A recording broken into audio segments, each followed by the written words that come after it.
Alright, I promised I'd do this video after the Marvel version, so here we are. Regrettably, here we are. Now I'm sure most of you understand the DCEU did not have as many theories as the MCU did because, let's face it, less people cared about what happened in the DCEU. While the MCU was building fucking skyscrapers and shit, DCEU was a bunch of Neanderthals going like, berry, this berry, eat, berry, eat, berry.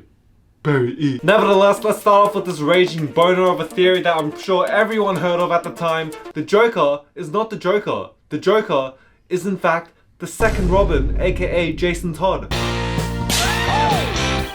Why did people think this? Well, it mainly comes down to this. Suicide Squad's god-awful Joker design. Basically, in an attempt to keep themselves sane, fans came up with the theory that Joker wasn't actually the Joker that we all know and love. He can't be. Joker doesn't have tattoos, he doesn't have a grill, he's supposed to have eyebrows. Well, what if Jared Leto wasn't playing the original Joker at all? What if the original Joker kidnapped Jason Todd, tortured him, put a bunch of tattoos on him, and made him his little bitch? And Jason Todd, now driven insane from all the torture, becomes a new Joker because of how mentally lost he is. Now all of a sudden, that's a pretty damn tragic story. By the way, we're assuming that the original Joker died at some point. And since this Joker used to be Robin, DCEU murderer Batman is more hesitant to kill him. Because let's face it, a guy like the Joker, he's not surviving more than 20 seconds with Ben Affleck Batman before Ben Affleck Batman grabs a brick and just shoves it down Joker's throat. And I remember people saying, wait, that damage tattoo on Joker's forehead, that's actually not cringe anymore because that means that old man Joker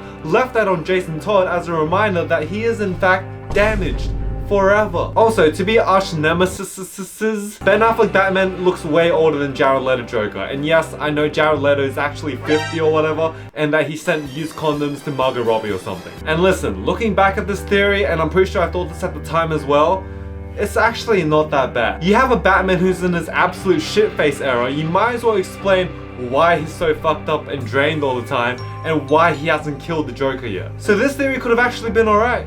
If not for two things. One, David Ayer, the director of Suicide Squad 2016, flat out denied this theory. Fair enough, you don't want some degenerate theory to build some hope for some narrative that won't actually be in your movie. You gotta nip that shit in the bud, James Gunn style. Two, wow, I know people won't be happy about this. Zack Snyder himself, director of 2016's Batman v Superman, confirmed that Robin, who was evidently killed before the events of that movie, was not in fact Jason Todd. It was in fact Dick Grayson. Gotta be fucking kidding me! That actually hurt my head. You see what happens when I revisit these theories? I get hurt. This classic Zack Snyder decision alone requires a whole nother discussion that, to be honest, I'm not prepared to talk about right now. Frankly, I'm just a bit upset by it. So no, Joker was not Jason Todd in the DCEU. And if he was, it would have made this piece of dialogue very fucking weird. You want to kill me? I'm your best friend. Besides, who's gonna give you a reach around? Alright, moving on to this wonderful piece of trivia. Aquaman's heroic save in Man of Steel. So you know the scene in Man of Steel when Aquaman saves Superman? Wait. You're telling me you don't remember that scene?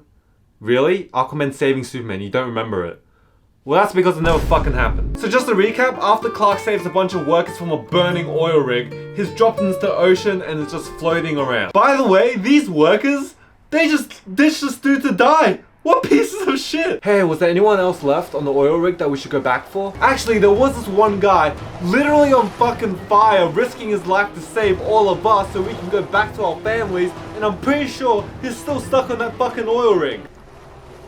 Alright, we're good to go, let's sail. Anyway, Clark floating in the ocean wakes up to see a kid whale and a mama whale. And no, he did not run into you and your mum at the local supermarket. Basically, the theory goes that Aquaman sensed that Clark was about to drown, so he sent those two whales to make a large sonar noise to wake Clark up so he doesn't drown. I swear it sounds like I'm making this up, but I promise you, this was a real theory back then. Apart from the fact that this theory makes me want to grab two forks and jam them in my retinas as hard as I can, this theory was a goddamn stretch. Like, if this theory was released post Batman v Superman and Zack Snyder confirmed that, yeah, Aquaman actually saved Clark there, I'd be like, what?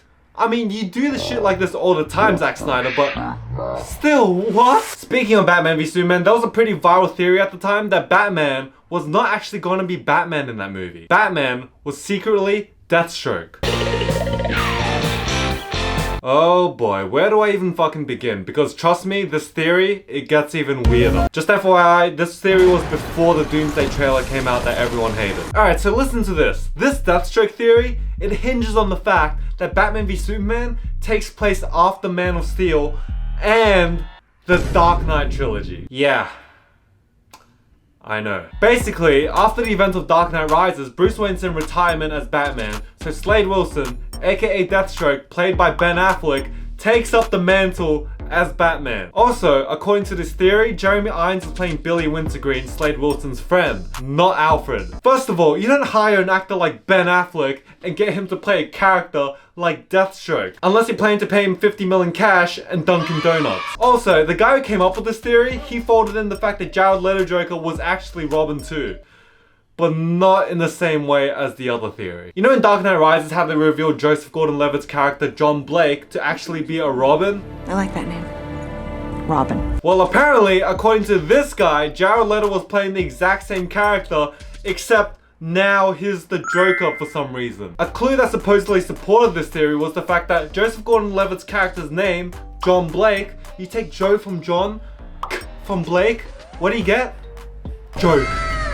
That obviously means he's the Joker.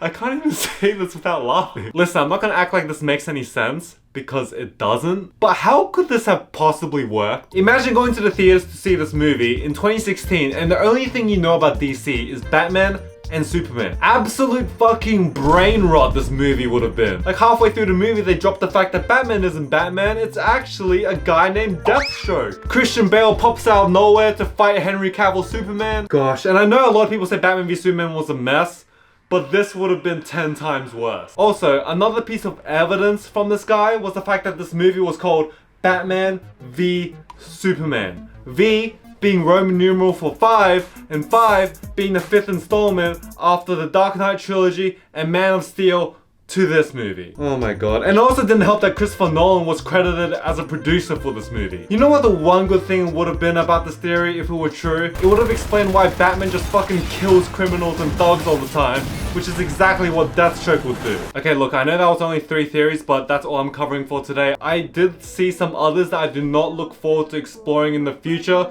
so maybe I'll cover that next time. Alright, make sure to comment down what you think about these theories, which ones you wish were actually true. Check out my second channel for vlogs, check out my Instagram, check out my music, check out my Letterboxd account as well, and I'll see you next week.